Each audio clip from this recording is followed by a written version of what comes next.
Hello everyone, उम्मीद है आप लोग बहुत अच्छे होंगे। स्वागत है आपका अपना प्यारा सा चैनल तनु क्लासेज में। आइए आज हम लोग सॉल्यूशन करेंगे वास्तविक संख्याएं। इसका जो प्रश्न वाली 1.1 है यानी कि पहला चैप्टर का पहला प्रश्न वाली जो है इसका हम लोग सॉल्यूशन करेंगे। ठीक है, मुख्य रूप से हम लोग इसमें क्या देखने वाले हैं, ये आपका पार्ट 3 नहीं बच्चों, इससे पहले हम लोगों ने पार्ट 3 कंप्लीट कर लिया है, तो ये आपका पार्ट 4 यानी कि आपका चौथा वीडियो हो जाएगा। ठीक है, क्योंकि इससे पहले हम लोगों ने 3 वीडियो में मुख्य रूप से कंसेप्ट को समझा था और इसके उदाहरण को बनाया था। पहला चैप्टर में मुख्य रूप से 5 तक प्रश्न है आपका। पहला प्रश्न में आपका 3 क्वेश्चन है। ठीक है, उन 3 का सॉल्यूशन करेंगे और किसके आधार पर करेंगे तीनों प्रश्न का सॉल्यूशन।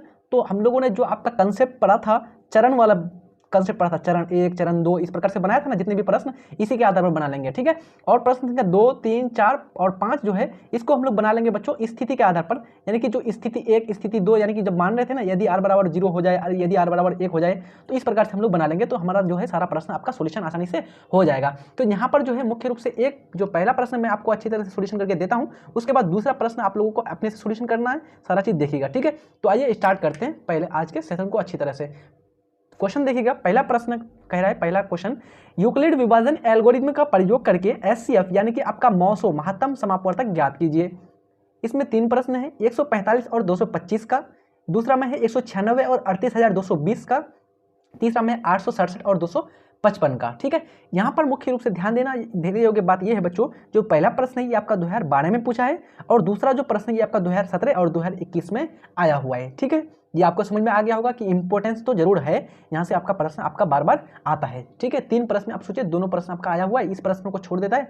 क्यों? क्योंकि इसमें नंबर बहुत बड़ा है, 38,220, इसलिए आपको कठिनाई लगेगा, थोड़ा सा कठिन सा लगता है, लेकिन बहुत आसान है, इसलिए इसको नहीं देता है। ठीक है, आइए सॉल्यूशन करते हैं एक एक करके। तो सबसे पहले 135 और 225 का निकालेंगे। तो हम लोग यहाँ पर सॉल्यूशन किस प्रकार से करेंगे बच्चों, तो आप लोगों ने, मैंने बताया था कंसेप्ट के, जब कंसेप्ट पढ़ा था, तो यहाँ पर बड़ा वाला संख्या को हम लोग मान लेंगे, क्या मान लेंगे, ए मान लेंगे, यानी कि यहाँ पर दोनों धनात्मक पूर्णांक है और इसमें से एक को मान लेंगे ए और एक को मान लेंगे बी। जो बड़ा होगा उसको मान लेंगे ए और जो छोटा होगा उसको मान लेंगे बी। अब यहाँ पर लिख लिए हम लोग, ए कितना हो गया 225 और बी कितना हो गया 135। अब यहाँ पर हम लोग क्या करेंगे, तो अपना दोस्त को याद करेंगे। हमारा दोस्त कौन था, ए बराबर बी क्यू प्लस आर, यानी कि यूक्लिड विभाजन, यूक्लिड साहब। तो यूक्लिड विभाजन प्रमेय से हम लोग जानते हैं ए बराबर बी क्यू प्लस आर, और आर के मान का, आर का जो वैल्यू है कहाँ तक रहता है, तो 0 के बराबर या 0 से बड़ा, और आर यानी कि बी से हमेशा छोटा होता है, ये तो हम लोग को मालूम है बच्चों। अब यहाँ तक हो गया हम लोगों का, तो हम लोग लगा देंगे चरण संख्या 1 चरण संख्या 2, इस प्रकार से करते जाएंगे। अब जब हमारा आर का वैल्यू क्या हो जाए, 0 के बराबर आ जाएगा, तो हमारा एचसीएफ निकल जाएगा, महत्तम समापवर्तक निकल जाएगा। ठीक है, तो देखिए चरण संख्या 1 में क्या कर देंगे, ए का मान, ए बराबर कितना है 225 और बी का मान 135, तो फॉर्मूला लगा देंगे ए बराबर बी प्लस आर। तो हमको ए बराबर ए का मान कितना है 225 और बी का मान कितना है 135, ये हो जाएगा। अब हम लोग यहाँ पर क्यू का मान नहीं मालूम है और आर का मान नहीं मालूम है। ठीक है, अभी तो मैं ये सॉल्यूशन करके मैं यहाँ पर दिखा दिया हूँ, लेकिन आप लोग को यहाँ पर ये क्यू और आर दिया हुआ नहीं रहेगा। तो यहाँ पर 225 है, 135 से भाग देंगे आपको, यहाँ तो हो जाएगा 135 से कम 135, 225 से 135 घटाएंगे तो निकल जाएगा आपका 90। अब यहाँ पर आर का मान चूंकि क्या आ गया, 0 नहीं आया, तो लिख देंगे चूंकि आर बराबर 0, आर नहीं है 0 के बराबर, तो यहाँ पर हो जाएगा दोबारा फिर मानना पड़ेगा। तो दोबारा ए किसको मान लेंगे, पहले चरण का बी को ए मान लेंगे और पहले चरण का आर को बी मान लेंगे, तो 135 हो जाएगा ए और आर हो जाएगा 90 हो जाएगा। तो दूसरा चरण यहाँ पर लिखेंगे, दूसरा चरण में क्या लिख लेंगे, तो 135 बराबर 90, हमको क्यू का मान नहीं मालूम और आर का मान नहीं मालूम, मान लीजिए अभी ऐसे। तो यहाँ पर 135 बराबर 90 हो गया, तो 135 90 कितना बार चलेगा, एक ही बार चलेगा, तो 90 कम 90। अब कितना बच जाएगा, तो 135 से 90 घटा देंगे तो बच जाएगा 100, यहाँ पर टोटल बच जाएगा 45। यहाँ पर आर का मान 0 फिर से नहीं आ रहा है, तो लिख देंगे चूंकि आर 0 के बराबर नहीं है, इसलिए फिर से मान लेना पड़ेगा, माना ए बराबर 90 और बी बराबर कितना हो जाएगा 45। अब यहाँ पर जब मान लिए तो फिर चरण संख्या कितना हो जाएगा, आगे लिख लेंगे चरण संख्या 3।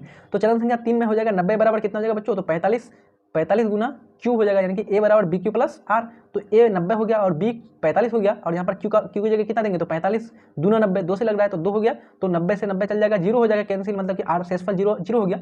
यहाँ पर लिख देंगे अतः, चूंकि हम शेषफल क्या हो गया, आर बराबर 0, अतः एचसीएफ जो होगा 135 और 225 का कितना हो जाएगा 45 होगा। 45 कैसे होगा, तो जिस चरण में हमारा आर का मान 0 आता है उस चरण का बी का वैल्यू ही हमारा एचसीएफ कहलाता है। तो इस चरण में बी का वैल्यू कितना है 45, तो ये आपका कहलाएगा हमारा एचसीएफ महत्तम समापवर्तक। समझ में आ गया, नहीं आया तो कोई टेंशन नहीं लीजिए, आगे का प्रश्नों में सॉल्यूशन हो जाएगा, समझ में आ जाएगा। 2 और भी प्रश्न है उसमें समझ में पूर्ण रूप से आ जाएगा। ठीक है, एक बार स्क्रीनशॉट खींच लीजिए बच्चों अच्छी तरह से आप लोग। 135 और 225 का ये प्रश्न आपका जो है कब पूछा हुआ है, तो 2012 में प्रश्न आया हुआ है। ठीक है, ध्यान रखिएगा इसको, तो ये आप लोग खींच लीजिए स्क्रीनशॉट अच्छी तरह से। हो गया, चले आगे बढ़ते हैं अब हम लोग दूसरे नंबर के प्रश्न। दूसरा प्रश्न है बच्चों 196 और 38,220। ये आपका कभी भी पूछा नहीं गया है क्योंकि ये आपका संख्या तो बहुत बड़ी है, लेकिन मैथ तो बहुत छोटा है बच्चों, ठीक है। ध्यान दीजिएगा, सबसे पहले हम लोग यहाँ पर क्या कर लेंगे, हल कर लेंगे, लिख लेंगे हल। जब भी कोई प्रश्न का सोल्यूशन करेंगे बच्चों वहाँ पर आप लोग हल लिखेंगे जरूर, ठीक है। यही सब पर आप लोग को अलग से नंबर मिलता है, ठीक है। तो यहाँ पर लिख लेंगे सबसे पहले माना। तो माना कौन सा बड़ा संख्या, सबसे बड़ा कौन है आपका माना, ए बराबर कौन हो जाएगा, तो यहाँ पर बड़ा है 38,220, तो लिख देंगे 38,220 ए बराबर, ठीक है। लिख दिए ए बराबर, तथा बी बराबर कितना हो जाएगा, तो लिख देंगे बी बराबर 196 हो गया। अब हम लोग लिख लेंगे यूक्लिड विभाजन प्रमेय से, ठीक है। ये तो आप लोग जानते हैं यूक्लिड विभाजन प्रमेय, ए बराबर बी क्यू प्लस आर, और आर का मान कहाँ से कहाँ तक एग्जिस्ट करता है, तो 0 के बराबर, 0 से बड़ा और हमेशा बी से छोटा, ये हो जाएगा, है ना। इस प्रकार से लिख दिए। अब हम लोग फॉर्मूला लगा देंगे चरण संख्या 1। चरण संख्या 1 में ये क्या हो जाएगा, ए बराबर बी क्यू प्लस आर, तो ए का मान कितना हो गया 38,220, तो लिख देंगे 38,220 बराबर बी क्यू, बी का मान कितना है बच्चों 196, क्यू का मान नहीं मालूम, प्लस आर का मान भी हमको मालूम नहीं है, ठीक है। इस प्रकार से जब मालूम नहीं है तो हम लोग क्या करेंगे, अब डिवाइड देंगे, यानी कि भाग करेंगे बच्चों। तो भाग करेंगे तो हम लोग जो है इस प्रकार से, 1 सेकेंड बच्चों, तो यहाँ पर हम लोग थोड़ा सा एक रफ कर लेते हैं। हम लोग भाग देंगे कितना को, 38,220 को भाग देंगे किससे, 196 से। तो भाग देंगे आप लोग यहाँ पर ट्राई कीजिए बच्चों, 38,220 इसको भाग दीजिए किससे, तो 196 से दिया हुआ है आपका 196। इसे भाग देंगे तो यहाँ पर जो बन जाएगा बच्चों 196 कम 196, क्योंकि 382 है, तो यहाँ पर एक ही बार यहाँ पर भाग लगेगा एक बार सबसे पहले, तो यहाँ पर हो जाएगा 196 कम 196, ठीक है। इस प्रकार से माइनस हो जाएगा, यहाँ पर माइनस करेंगे तो यहाँ पर 12 से 6 चला गया 6, और यहाँ पर कितना हो जाएगा 7 हो जाएगा, तो 7 17 से 9 चला गया 8, और यहाँ पर कितना हो जाएगा 2 से 1 चला गया 186 हो जाएगा, ठीक है। इस प्रकार से फिर हम लोग यहाँ से क्या उतार लेंगे, 2 उतार लेंगे, तो कितना हो जाएगा 1862, ठीक है। तो अब यहाँ पर कितना बार चलेगा बच्चों, देखिए 109 900 और 9 9 81, 9 8 17, लगभग 9 बार चल जाएगा। तो 9 बार चल जाएगा तो गुना करके देख लीजिए, 9 6 54 का 4 कितना हो जाएगा 5, और 9 9 81 और 5 कितना होता है 86 का 6 कितना बन जाएगा 8, 9 एकम 9 और 8 17, तो 1700 कितना होता है 64। अब यहाँ से माइनस कर देंगे तो 12 से 4 चला गया 8, यहाँ पर कितना 15 से 6 चला गया 9, यहाँ पर कितना हो जाएगा 7 से 7 कैंसिल, और 1 से 1 कैंसिल हो गया। और यहाँ से आप लोग क्या उतार लेंगे, 0 उतार लेंगे, तो कितना हो गया आपका 980। अब देखिए हम लोग अगर 5 बार चलाते हैं तो 100% बराबर हो जाएगा, 5 एकम यानी कि 500 हो जाएगा, 100 गुना 500 500, और 96 गुना 5 हो जाएगा 480। तो यहाँ पर आपका चल जाएगा 5 बार, तो बन जाएगा 980, तो 980 हो जाएगा बच्चों। तो घटाएंगे तो ये सारा कैंसिल हो जाएगा, तो यहाँ पर सारा कैंसिल हो गया, हमारा भागफल कितना हो गया 195, और शेषफल कितना हो गया 0। तो मतलब कि पहला ही चरण में सारा चीज़ हमारा समाप्त हो गया। तो अब हम लोग लिख लेंगे भागफल कितना आ रहा था 195, और शेषफल कितना आया था हमारा 0। अब देखिए पहला ही मतलब कि चरण में हमारा भागफल और शेषफल जो है हमारा 0 हो गया, तो लिख देंगे चूंकि r बराबर क्या हो गया हमारा 0, अतः SCF निकालना था हमको महत्तम समापवर्तक किसका 196 और 38,220 का कितना हो गया 196 बच्चों। क्यों 196 होगा, क्योंकि जिस चरण में r का मान 0 रहता है उस चरण का b का मान इसका SCF कहलाता है। तो ये आपका 196 b का मान है, तो ये आपका क्या कहलाएगा, आपका इसका SCF कहलाएगा। समझ में आ गया ये सारा चीज़, कोई दिक्कत है कहीं पर नहीं ना। चलिए स्क्रीनशॉट खींच लीजिए जल्दी से फटाफट। चलिए आगे बढ़ते हैं। अब हम लोग प्रश्न संख्या कौन सा ले लेते हैं, तीसरा संख्या को ले लेते हैं, तीसरा प्रश्न को ले लेते हैं। तो ये तीसरा जो प्रश्न है मैंने आपको पहले बताया था, ये आपका 2 बार प्रश्न पूछा हुआ है, 2017 में पूछा हुआ है और आपका 2021 में पूछा हुआ है। और आपको ये ध्यान रखिएगा बच्चों, यूक्लिड विभाजन प्रमेय से अगर आपको नंबर चाहिए तो 2 नंबर आपका रखा हुआ है यूक्लिड विभाजन प्रमेय से, ठीक है। ये आपका 2017 2021 में पूछा हुआ है, कितना 867 और 255 का क्या निकालना है, महत्तम समापवर्तक निकालना है, SCF निकालना है, किसकी मदद से, यूक्लिड विभाजन प्रमेय की मदद से, यूक्लिड विभाजन एल्गोरिथम के प्रयोग से। तो सबसे पहले हम लोग लिख लेते हैं यहाँ पर हल। जब भी मैं सॉल्यूशन करेंगे बच्चों हल लिख लेंगे, ठीक है। हल लिख लिया हम लोग।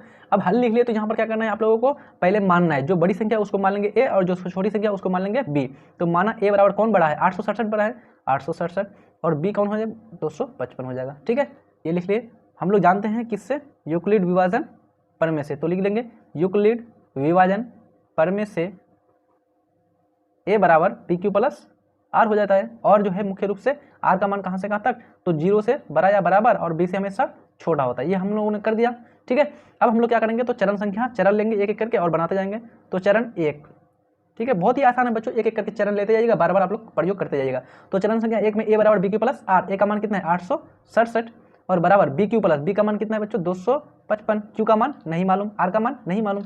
अब देखिए 200 को कितना 867 को भाग देना है 255 से, तो चलाते जाइए बच्चों, 3 बार चलाइए तो 2 तिया 6, 600 हो जाएगा, और 55 तिया 165 यानी कि 765 हो जाएगा। तो यहाँ पर 3 बार आसानी से चल जाएगा हमारा, है ना, 3 बार चल जाएगा। तो 3 बार चल जाएगा तो कितना हो जाएगा हमारा 765, तो 765 867 से 765 घटा देंगे तो हो जाएगा 102। तो हमारा भागफल यहाँ पर शेषफल कितना बचेगा, आर का मान 102।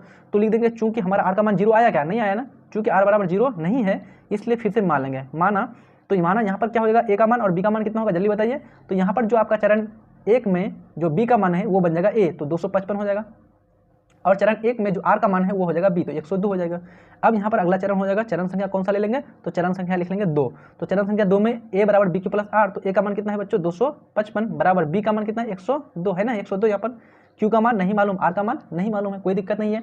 अब यहाँ पर हम लोग निकालेंगे कैसे, तो यहाँ पर 255 है और 102 है, तो कितना बार चलेगा 102 ना 200, तो चल जाएगा 2 बार, तो हो जाएगा 102 गुना 2 204 हो जाएगा, 204। तो 255 से 204 घटा देंगे तो कितना बच जाएगा, 255 से 204 घटाने पर 51 बच जाएगा, बचेगा कि नहीं, आसानी से बच जाएगा। अब हम लोग का क्या हो जाएगा यहाँ पर, चूंकि हमारा आर का मान 0 नहीं आया तो फिर अगला चरण करना पड़ेगा, तो लिख देंगे चूंकि आर बराबर 0 नहीं है इसलिए लिख देंगे फिर से, माना ए बराबर कौन हो जाएगा 102, इस चरण का ये आपका 102 क्या हो जाएगा ए हो जाएगा, और बी कौन हो जाएगा 51 शेषफल जो है बचा हुआ ये हो जाएगा।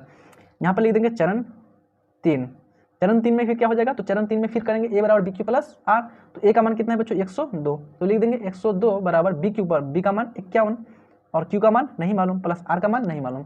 अच्छा 51, 102 को भाग दीजिए तो 51 से, तो कितना हो जाता है 51 दूना 102, तो ये 2 बार चल गया पूरा पूरा, 102 से 102 पूरा कैंसिल हो गया तो कितना बच जाएगा 0, चूंकि हमारा आर का मान 0 आ गया इसलिए ये जो 51 है हमारा क्या हो जाएगा एचसीएफ हो जाएगा। तो लिख देंगे चूंकि आर बराबर 0 अतः एचसीएफ जो है हमारा हो जाएगा किसका 867 का और 200 यानी कि आपका 255 का कितना हो जाएगा बच्चों 255 का 51 हो जाएगा। ठीक है, समझ में आ गया, ये आपका हो जाएगा आंसर, कोई दिक्कत नहीं यहाँ तक किसी को नहीं ना। चले आगे बढ़ते हैं अब हम लोग, है ना, चले अगले प्रश्न को लेते हैं।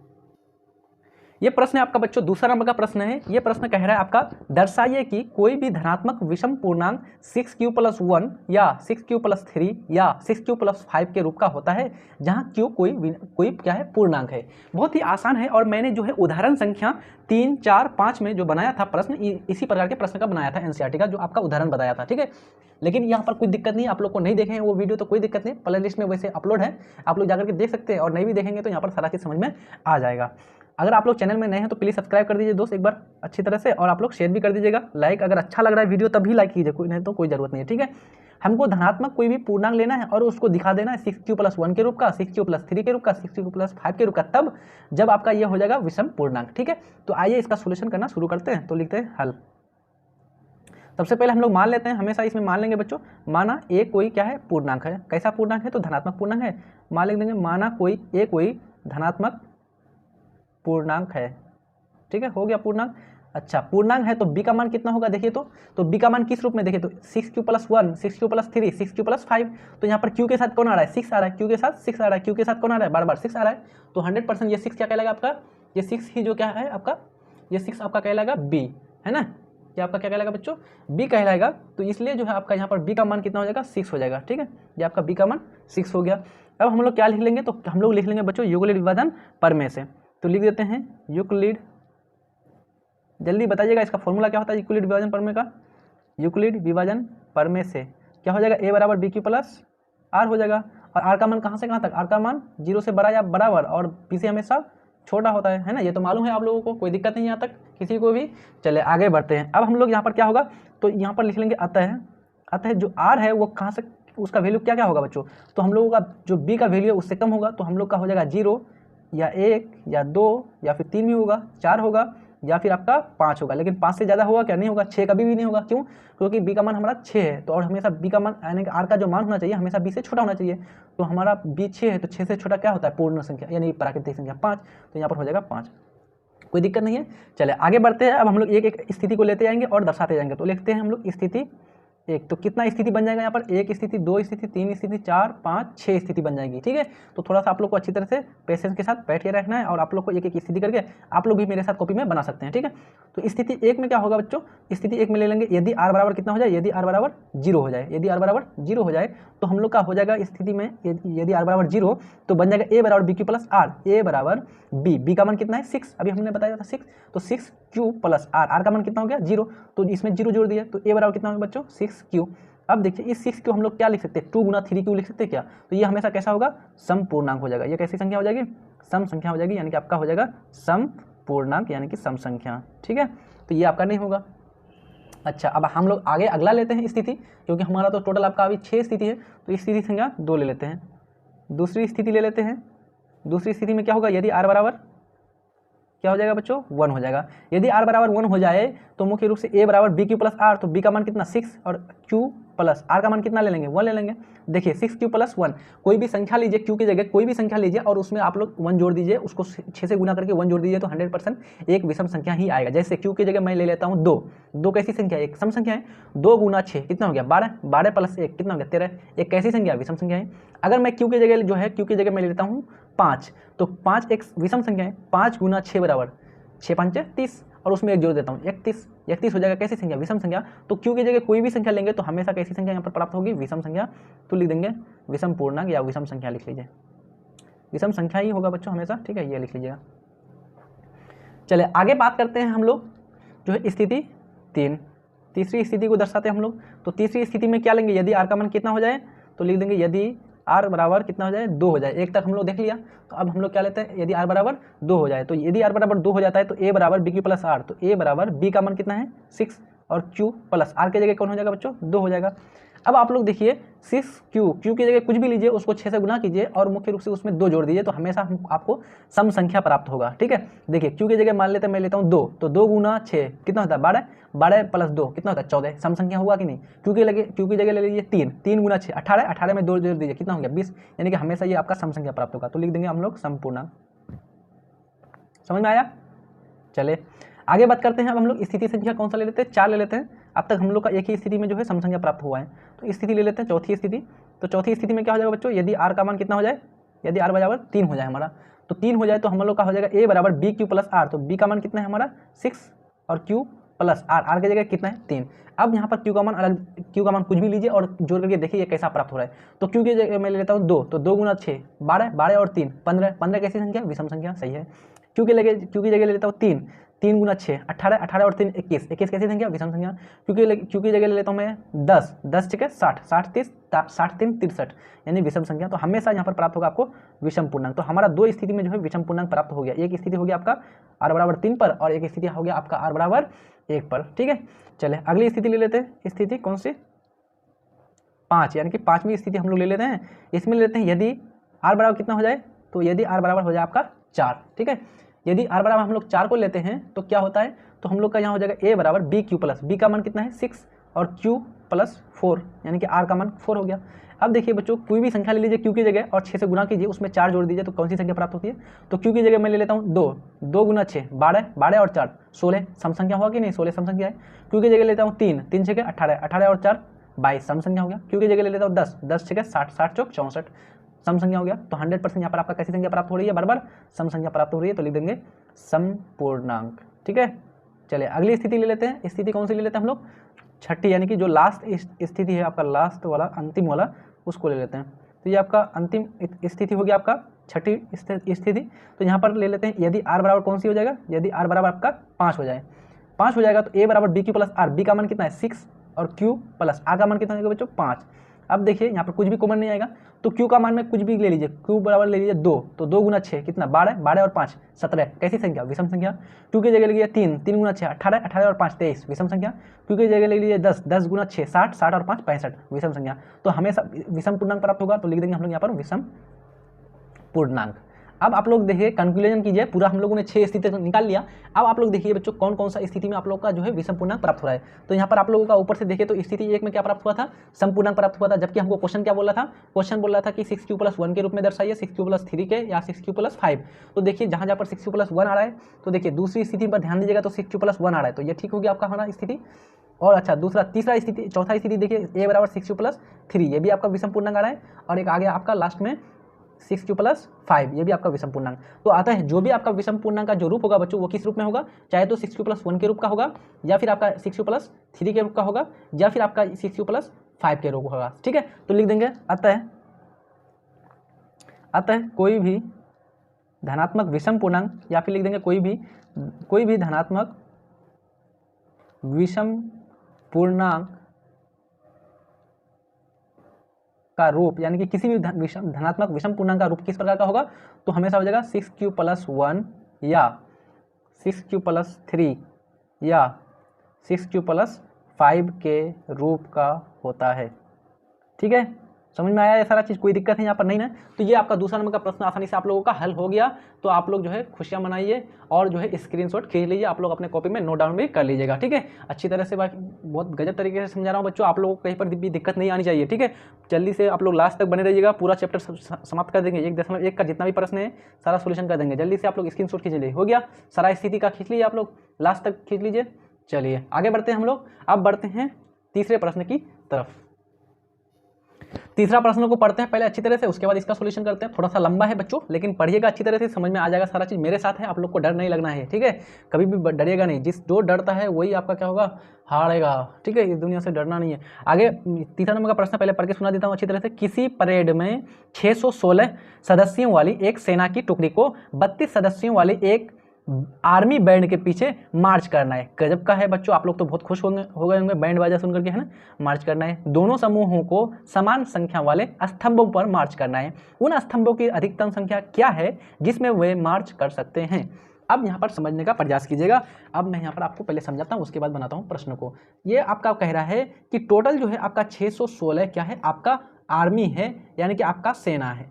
ठीक है, आर्मी है, उसमें जो है अलग से फिर 32 गो जो है बैंड बाजा लेकर के आदमी खड़ा है।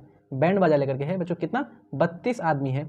अब कह रहा है क्वेश्चन कि जो आपका बैंड बाजा लेकर के 32 है, दोनों समूह को क्या करना है, समान संख्या वाले स्तंभों पर मार्च करना है। ठीक है, और उन स्तंभों की अधिकतम संख्या पूछ रहा है।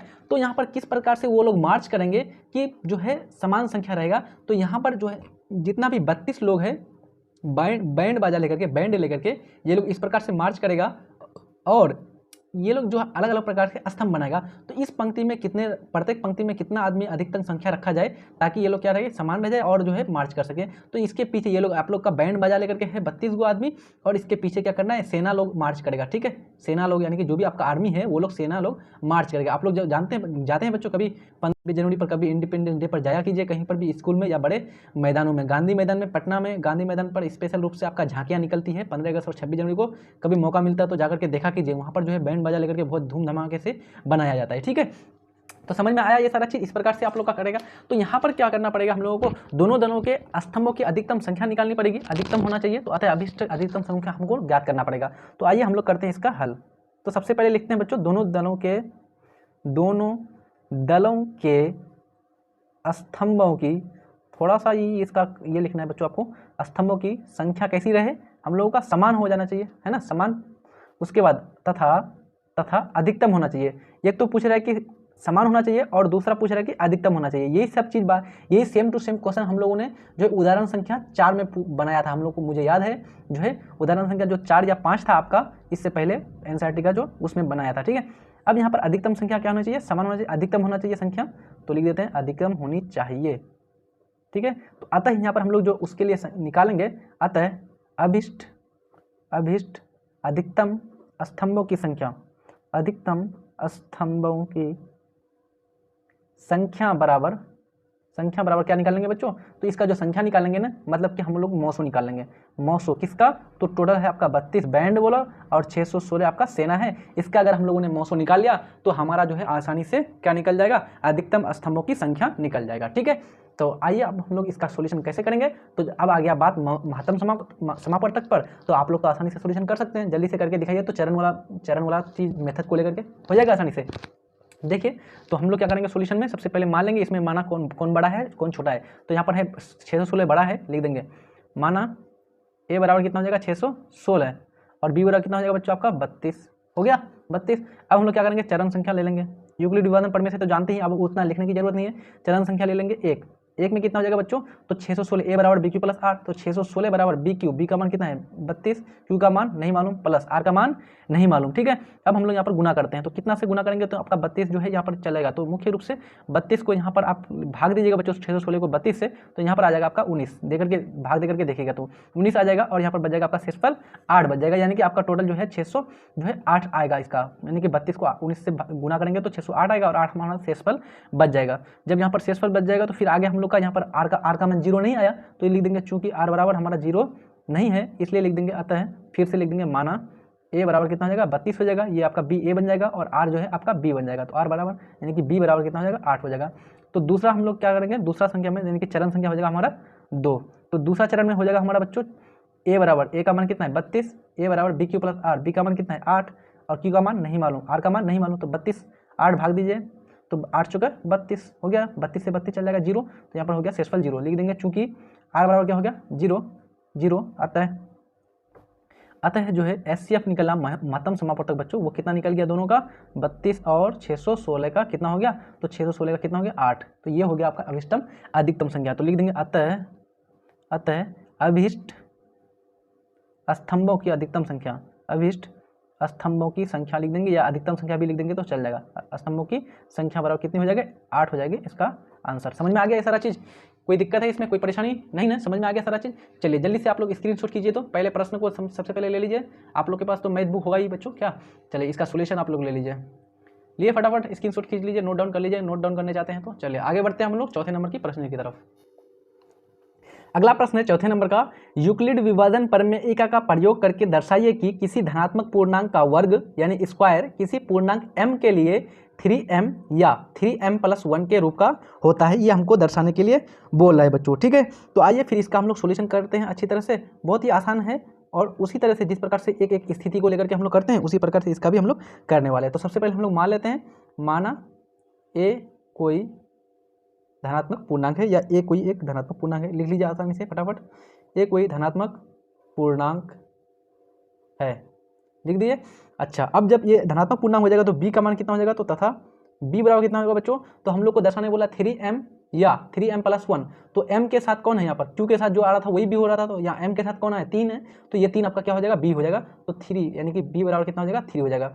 अब हम लोग जानते हैं यूक्लिड विभाजन प्रमेय से, तो यहाँ पर लिख देंगे हम लोग यूक्लिड विभाजन प्रमेय से, क्योंकि ये आपका चैप्टर ही बच्चों यूक्लिड विभाजन प्रमेय यानी कि प्रश्नावली 1.1, तो हर जगह आपका यूक्लिड विभाजन आ रहा है। ठीक है, तो यूक्लिड विभाजन प्रमेय से हम लोग क्या जानते हैं, ए बराबर बी क्यू प्लस आर होगा कि नहीं, और आर का मान कहाँ से कहाँ तक, तो 0 से बड़ा या 0 के बराबर और हमेशा बी से छोटा, ये होगा 100% क्या। अच्छा, यहाँ तक कोई समझ में आप लोग को कहीं पर भी दिक्कत नहीं आई होगी। अब आर का मान कितना हो जाएगा, तो आर का जो मान होगा चाहे तो आपका देखिए बी का मान है 3, तो 3 से छोटा होना चाहिए और 0 के बराबर और 0 से बड़ा, तो एक हो जाएगा 0, एक हो जाएगा 1 या फिर आपका हो जाएगा 2, इससे बड़ा होगा क्या, नहीं इससे बड़ा हो जाएगा 3, तो जो कि b के बराबर हो जाएगा, लेकिन यहाँ पर संतुष्ट नहीं करेगा इसलिए यहाँ पर 2 तक होगा। तो हमारा कितना स्थिति बन जाएगा, 1 स्थिति 2 स्थिति 3 स्थिति, यानी कि 3 स्थिति में हम लोग इसका सोल्यूशन कर पाएंगे। और क्वेश्चन क्या कहता है बच्चों, थोड़ा क्वेश्चन को थोड़ा सा अच्छी तरह से समझने का प्रयास कीजिएगा। कहता है कि इसका प्रयोग करके करना है, लेकिन धनात्मक पूर्णांक का क्या लेना है, आपको वर्ग लेना है, यानी कि वर्ग करेंगे, जब किसी भी धनात्मक पूर्णांक लेंगे और उसका वर्ग करेंगे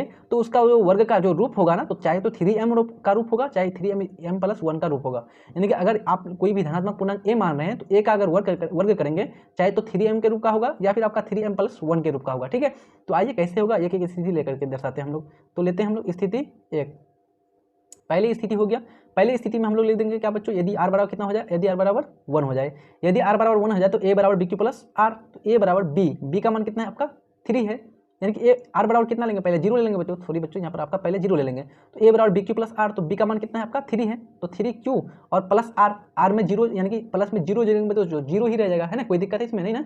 तो यहाँ पर ए बराबर 3 क्यू ही सिर्फ रह जाएगा, आर के जोड़ने से कोई हमको फायदा है नहीं, यानी कि जीरो किसी में जोड़े या घटाए कोई भी उसमें फर्क नहीं पड़ता है। तो ये हो गया। अब हम लोग को बोल रहा है यहाँ पर क्वेश्चन कह रहा था वर्ग निकालिए, यानी कि किसी को वर्ग लेना है बच्चों। वर्ग लेंगे तो हम लोग को पहले वर्ग करना पड़ेगा, तो लिख देंगे दोनों ओर वर्ग करने पर, क्या करने पर, वर्ग करने पर, वर्ग करेंगे दोनों तरफ, तो ए का वर्ग करेंगे, ए का स्क्वायर करेंगे तो ए स्क्वायर, और 3 क्यू का स्क्वायर करेंगे बच्चों, 3 क्यू का होल स्क्वायर, तो 3 का स्क्वायर होता है 9, 3 9, और क्यू का स्क्वायर कितना होता है क्यू स्क्वायर, तो क्यू का स्क्वायर क्यू स्क्वायर हो गया।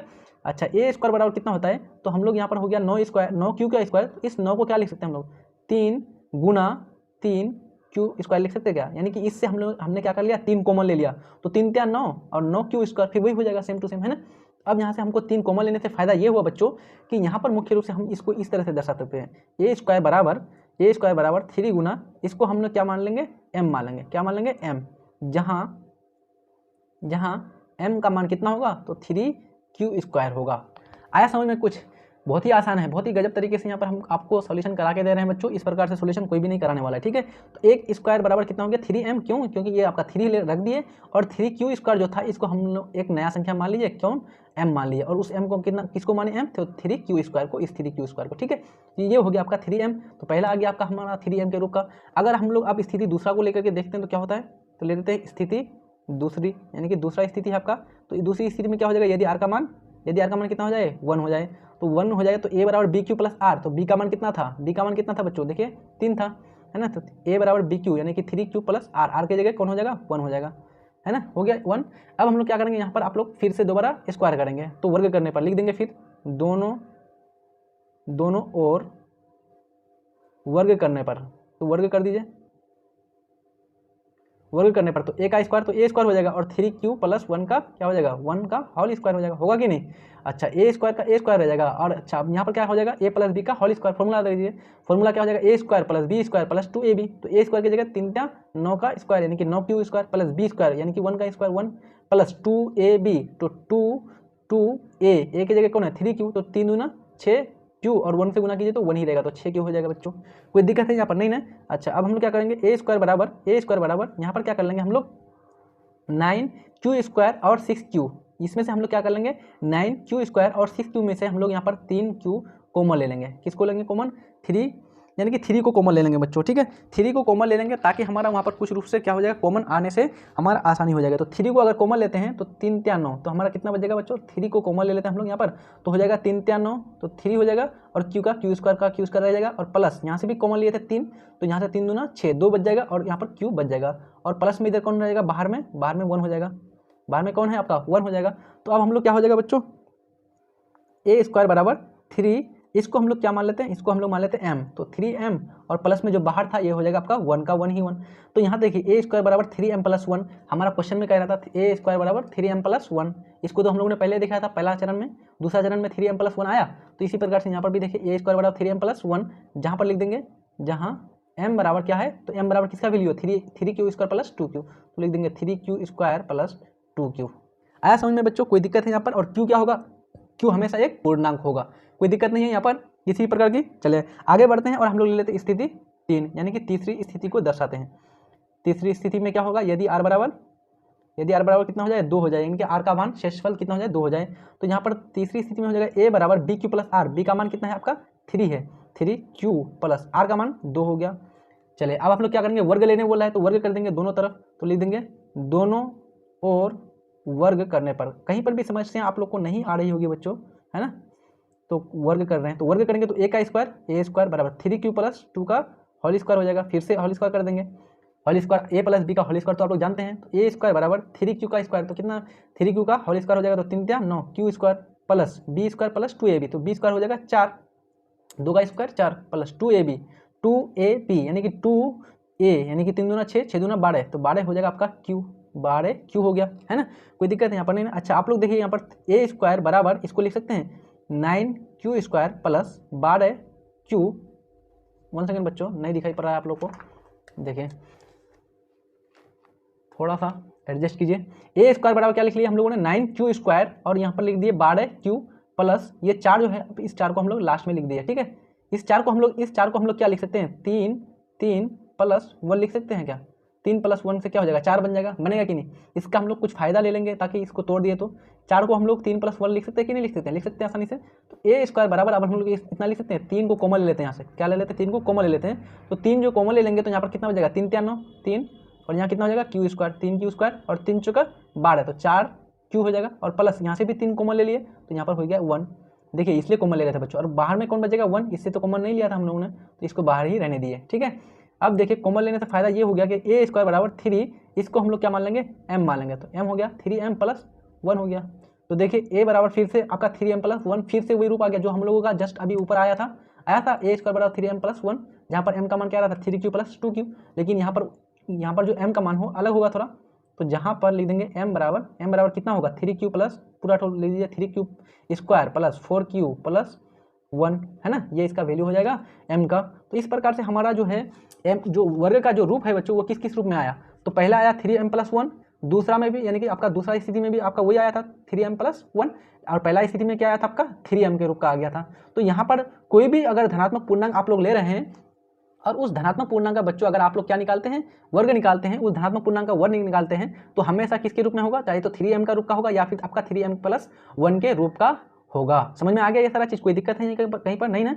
चलिए तो अगर आप हम लोग लास्ट में क्या लिख लेंगे, अतः किसी भी धनात्मक पूर्णांक का वर्ग लिख देंगे बच्चों, अतः किसी भी धनात्मक पूर्णांक का वर्ग 3m या 3m प्लस 1 के रूप का होता है। समझ में आ गया, चलिए बहुत बढ़िया, आगे बढ़ते हैं हम लोग, लास्ट प्रश्न को देख लेते हैं। इसका लास्ट प्रश्न है बच्चों मुख्य रूप से ये आपका, तो देखिए लास्ट प्रश्न क्या कह रहा है, यूक्लिड विभाजन प्रमेयिका का प्रयोग करके दर्शाइए कि किसी धनात्मक पूर्णांक का घन यानी कि क्यूब 9m या 9m प्लस 1 या 9m प्लस 8 के रूप का होता है, ये दर्शाने के लिए बोल रहा है। बहुत ही आसान है, जिस प्रकार से मैंने आपको जो है तीसरा चौथा प्रश्न जो आपको अभी दिखाया उसी प्रकार से ये भी प्रश्न आपका बनने वाला है, ठीक है। तो यहाँ पर मुख्य रूप से हम लोग फिर से हल में मान लेंगे, माना किसको मानेंगे बच्चों, ए को, माना ए एक क्या है आपका धनात्मक पूर्णांक है,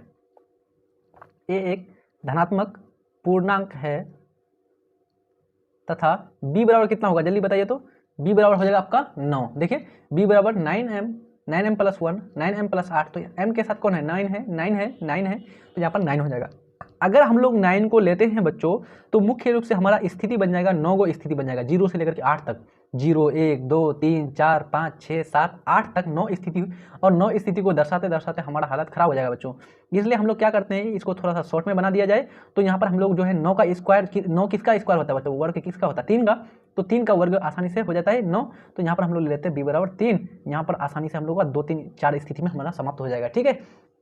क्योंकि हमारा घन निकालना है और घन निकालने क्यूब करना पड़ेगा, बार बार क्यूब करेंगे बच्चों तो बहुत लंबा बन जाएगा, ऐसे ही जब हम लोग 3 लेंगे तो बहुत लंबा बन जाएगा, तो आप 9 तक तो 2-3 पेज हमारा समाप्त ही हो जाएगा बच्चों, ठीक है। तो बी का मान हम लोग यहाँ पर ले लेंगे क्या 3। अब हम लोग क्या लगा देंगे, तो यूक्लिड विभाजन प्रमेय से, यूक्लिड विभाजन प्रमेय से क्या जानते हैं बच्चों आप लोग प्रमेय से, ए बराबर B Q plus R, B Q plus R, R का मान क्या होगा, तो आर का मान 0 से बड़ा और हमेशा बी से छोटा होगा, लेकिन यहाँ पर आर का मान कितना होगा बच्चों, तो 0 होगा, 1 होगा या फिर आपका 2 होगा। क्यों, क्योंकि बी का मान कितना है 3 लिए हम लोग, तो 3 के बराबर नहीं होगा, 3 से बड़ा भी नहीं होगा, तो 2 ही होगा बच्चों, 3 से छोटा है ना। यहाँ पर स्थिति कितनी बन जाएगी, 1 स्थिति 2 स्थिति 3 स्थिति। अगर हम लोग 9 लेते तो कितना स्थिति बन जाता, 9 गो स्थिति बन जाता, जो कि बहुत लेंदी बन जाता हम लोगों के लिए, ठीक है। आइए अब हम लोग एक एक स्थिति को ले लेंगे और सोल्यूशन करेंगे। तो ले लेते हैं स्थिति 1, ठीक है। चलिए पहली स्थिति में हम लोग क्या देखते हैं बच्चों, स्थिति 1, तो स्थिति 1 में हो जाएगा यदि r बराबर 0, हमेशा वैसे ही करना बच्चों, यदि r बराबर 0 तो हम लोग कर लेंगे a बराबर बी क्यू प्लस आर, तो b का मान कितना हो जाएगा 3, तो 3 क्यू प्लस आर, आर का मान कितना है 0, 0 इसमें जोड़िए या घटाइए कुछ भी करिए कोई फर्क नहीं पड़ेगा, तो a बराबर 3 क्यू ही रह जाएगा। अब हम लोग को बोला है यहाँ पर घन करने के लिए, घन करना पड़ेगा, तो लिख देंगे दोनों तरफ घन करने पर। पिछला प्रश्न में हम लोग क्या किया था, चौथा नंबर का प्रश्न में वर्ग किया था, यहाँ पर करेंगे घन, तो करेंगे दोनों ओर घन करने पर यानी कि क्यूब करने पर, ठीक है, घन करने पर। तो ए क्यूब बराबर कर दीजिए, 3 का घन कितना होता है बच्चों, 3 3 9 27, और क्यू का घन कितना होता है क्यू क्यूब, यानी कि क्यू का घन हो जाएगा क्यू का पावर 3, ये हो गया आपका। तो अब मुख्य रूप से यहाँ पर ध्यान दीजिए बच्चों, ए क्यूब बराबर ए क्यूब बराबर, यहाँ से आप लोग 9 कॉमन ले लीजिए, 9 कॉमन ले लीजिए, कितना बचेगा 9 त्या 27, 3 और क्या हो जाएगा 3 क्यूब, 3 क्यूब क्यूब, 9 त्या 27, 9 त्या 27 और क्यू क्यूब रह जाएगा, तो फिर वही 27 क्यूब आ जाएगा हमारा। लेकिन इसके हम लोग कॉमन लेने से फायदा ये हो गया बच्चों कि मुख्य रूप से हम लोग जो है ए क्यूब को, ए क्यूब बराबर कितना लिख सकते हैं 9, और इसको हम लोग ले लेते हैं एम, तो ए क्यूब बराबर एम हो गया, जहाँ एम का मान कितना हो जाएगा तो 3 क्यूब हो जाएगा। देखिए अब हमारा जो 9m पूछ रहा था बच्चों कि कोई भी घन का जो मान होता है 9m होता है, वो आसानी से हमारा निकाल ले, यहाँ पर 9m आ गया, कोई दिक्कत है यहाँ पर नहीं ना। चलिए अगली स्थिति हम लोग लेते हैं। स्थिति कौन सी हो जाएगी, आपका दूसरी स्थिति हो जाएगी, स्थिति दूसरी हो जाएगी। यदि r बराबर कितना ले लेंगे, तो यदि r बराबर हो जाएगा 1, तो 1 लेने पर a बराबर बी क्यू प्लस आर, तो b का मान 3 और q रहेगा और r की जगह 1 ले लेंगे। अब क्या कर लेंगे बच्चों, दोनों तरफ घन कर लेंगे, तो यहाँ पर कर लेंगे a क्यूब बराबर 3 क्यूब प्लस 1 का होल क्यूब, क्या करेंगे यहाँ पर लिख देंगे दोनों ओर घन करने पर, ठीक है, ये हो गया। अब हम लोग a प्लस बी का होल क्यूब जानते हैं ना, a प्लस बी का होल क्यूब क्या होता है बच्चों, नहीं जानते तो जल्दी से लिख लीजिए, एक a प्लस बी का होल क्यूब बराबर होता है a cube plus b cube plus thrice a square b plus thrice a b square, ठीक है, लिख लीजिएगा आप लोग अगर मालूम नहीं है तब। तो सबसे पहले लिख लेते हैं a क्यूब का, a क्यूब ही रह जाएगा, और उसके बाद यहाँ पर लगाना फॉर्मूला a प्लस बी का होल क्यूब का, तो a क्यूब सबसे पहले आ जाएगा a क्यूब, तो 3 का क्यूब कितना हो जाएगा 27 और q का cube cube plus b cube 1 का cube 1 plus thrice a square b, तो थराइस यानी कि 3 गुना a स्क्वायर, तो a का स्क्वायर कितना हो जाएगा 3 त्या 9, तो 9 और थराइस बच्चों यानी कि 3 त्या 9 त्या 27, कितना हो जाएगा आपका क्यूब हो जाएगा, और प्लस फिर उसके बाद वो बोल रहा है कि थराइस ए बी स्क्वायर, तो थराइस यानी कि 3 त्या 9, 9 क्यूब गुना 1, तो यहाँ पर कितना हो जाएगा 9 क्यूब हो जाएगा, ठीक है, यहाँ पर हो गया आपका, ये आपका आ गया आसानी से, कोई दिक्कत नहीं है। अब हम लोग देख लेते हैं, थोड़ा सा जोड़ लेते हैं, a क्यूब बराबर 27 cube plus 27 cube plus 9 cube plus 1, ठीक है। अब हम लोग क्या करते हैं, यहाँ से कॉमन ले लेते हैं बच्चों, कुछ कौन कॉमन आ जाएगा बच्चों, तो यहाँ पर कॉमन आ जाएगा आपका 9 अगर आप लोग कॉमन लेंगे तो हो जाएगा 9 त्या 27 क्यूब प्लस 9 त्या 27 क्यूब प्लस 9 एकम 9, यहाँ से हो जाएगा तो क्यूब बच जाएगा, और बाहर में आपका रह जाएगा 1। कॉमन लेने से फायदा ये हो गया बच्चों कि a क्यूब बराबर 9, और इसको जो हम लोग मान लेंगे क्या m, तो 9m हो गया, और प्लस में बाहर में क्या हो जाएगा 1, तो 9m प्लस 1 जो कि आपका क्या था मैथ में आपका दिया हुआ था क्वेश्चन में, 9m प्लस 1 का रूप का होता है, तो आ गया हमारा 9m प्लस 1 आ गया ये रूप। तो हम लोग यहाँ पर लिख देंगे जहाँ m का मान कितना है बच्चों, m का मान 3 cube plus 3 cube plus q, ये आपका m का मान हो गया, ठीक है। आगे बात करते हैं हम लोग, स्थिति कौन सी ले लेते हैं, स्थिति ले लेते हैं हम लोग तीसरी स्थिति में क्या हो जाएगा, यदि r का मान कितना हो जाए बच्चों 2 हो जाए, यदि r का मान 2 हो जाए तो a बराबर कितना हो जाएगा, a बराबर बी क्यू प्लस r, तो b का मान कितना है 3 क्यूब प्लस r की जगह कौन हो जाएगा 2 हो जाएगा, फिर क्यूब कर लीजिए तो a क्यूब और 3 क्यूब प्लस b 3 यानी कि 3 क्यूब प्लस 2 का होल क्यूब हो जाएगा। कैसे, तो हम लोग ले देंगे दोनों ओर क्या करने पर, क्यूब करने पर, यानी कि घन करने पर, ठीक है, घन करने पर यहाँ पर लिख देंगे। अब हम लोग क्या कर लेंगे, इसका घन कर लेंगे, तो घन करने तो जानते ही a क्यूब बराबर, अब यहाँ पर फॉर्मूला ला देंगे a cube plus b cube plus thrice a square b plus thrice a b square, formula नहीं जानते तो आप लोग लिख लीजिएगा, तो a क्यूब तो 3 त्या 9 त्या 27 क्यूब हो जाएगा, प्लस यहाँ पर हो जाएगा 2 दूना 4 दूना 8 हो जाएगा, plus thrice a square B, तो थराइस यानी कि a स्क्वायर, तो a का स्क्वायर 3 त्या 9, 9 दूना 18, 18 त्या 54 हो जाएगा, 54 क्या हो जाएगा क्यूब हो जाएगा, प्लस थराइस ए बी स्क्वायर, तो थराइस 3 त्या 9, 9 चौक 36, 36 क्या हो जाएगा बच्चों क्यूब हो जाएगा, ठीक है। अब हम लोग क्या कर लेंगे, फिर यहाँ से आप लोग देखेंगे कॉमन लेने का प्रयास करेंगे, तो a क्यूब बराबर कितना हो जाएगा, तो देखिए यहाँ पर 27 क्यूब है, 54 क्यूब है और 36 क्यूब है, तो इसमें से कौन कॉमन आएगा बच्चों, आप लोग ध्यान दीजिए, तो 100% 9 फिर से कॉमन आ जाएगा, तो 9 कॉमन लेने से कितना हो जाएगा 9 त्या 27 3 क्यूब प्लस इस 54 में से आपको लेना है 9 कॉमन, तो कितना 9 पंचे 45, 9 छः 54, 6 कॉमन आ जाएगा, तो क्यूब प्लस 9 चौका 36, 36 से आ जाएगा 9, तो 9 चौका 36 4 क्यूब, है ना, इस प्रकार से आ जाएगा बच्चों। यहाँ पर एक जगह यहाँ पर क्यू स्क्वायर होगा बच्चों, सॉरी ये आपका क्यू स्क्वायर हो जाएगा, तो अब यहाँ पर बचेगा आपका बाहर में 8 बच जाएगा, ये हो जाएगा 8। अब कॉमन लेने का फिर से हमारा फायदा ये हो गया, तो a क्यूब बराबर 9 और इसको हम लोग मान लेंगे m, तो 9m हो गया, और प्लस में बाहर में कौन था बच्चों, कौन रह जाएगा 8। अब देखिए हमारा क्वेश्चन में कह रहा था, हमारा क्या क्वेश्चन में कह रहा था 9m प्लस 8 के रूप का होता है, तो हमारा 9m भी आ गया, 9m प्लस 1 भी आ गया, और 9m प्लस 8 का भी रूप आ गया, तो इस प्रकार से हमारा जो है सारा चीज़ आ गया आसानी से, है ना। तो यहाँ पर लिख देंगे a क्यूब बराबर 9m प्लस 8, जहाँ पर जो है m का मान कितना होगा, तो m का वैल्यू जो है ये वाला लिख लीजिए 3 cube plus 6 cube square plus 4 cube, ठीक है, इस प्रकार से m का वैल्यू हो गया। तो लिख देंगे अतः किसी भी धनात्मक लिख देंगे किसी भी धनात्मक पूर्णांक का घन किस रूप का, तो 9m या 9m प्लस 1 या 9m प्लस 8 के रूप का होता है, 8 के रूप का होता है। समझ में आ गया आसानी से, कोई दिक्कत है कहीं पर नहीं ना? तो जल्दी से स्क्रीनशॉट कीजिए 5वें नंबर के प्रश्न का। बहुत ही छोटा सा सॉल्यूशन था, बहुत ही मतलब कि बार बार एक ही चीज़ करना है बच्चों। सारा चीज़ तो मैं समझा ही दिया हूँ आप लोगों को, कई प्रकार की समस्या आप लोग को है नहीं, है ना? तो ये सारा चीज़ हम लोगों का सॉल्यूशन हो गया। अब हम लोग आगे जो है पढ़ेंगे चैप्टर 1 यानी कि प्रश्नावली 1.2 के लिए कंसेप्ट। पहले हम लोग कंसेप्ट पढ़ते हैं, फिर उसका उदाहरण बनाते हैं, तब हम लोग उसका सॉल्यूशन करते हैं, ताकि हमारे बच्चे जो है उसको कहीं पर भी समस्या नहीं आए और बोर्ड परीक्षा में जो भी क्वेश्चन पूछा जाए वो आसानी से हलवा की तरह सारे प्रश्नों का सॉल्यूशन कर ले। तो आप लोगों को सारा चीज़ समझ में आ गया होगा। मैं उम्मीद करता हूं आप लोग जो है, आप लोगों को ये सारा चीज़ बहुत अच्छा लगा होगा बच्चों।